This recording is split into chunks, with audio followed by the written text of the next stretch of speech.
शुक्र मेरा मुदा बना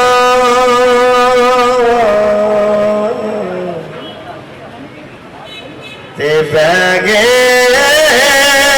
पंजाबी रल के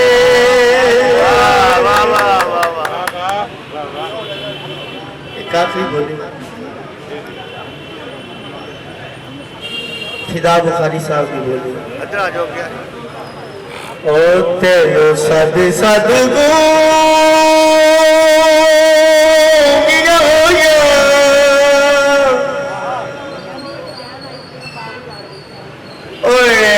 तेनू सद सद गूंगियां हो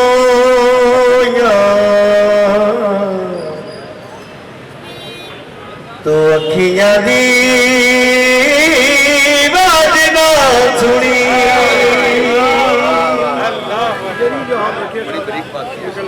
क्या बात है प्रेस क्लब की वालों बहुत बहुत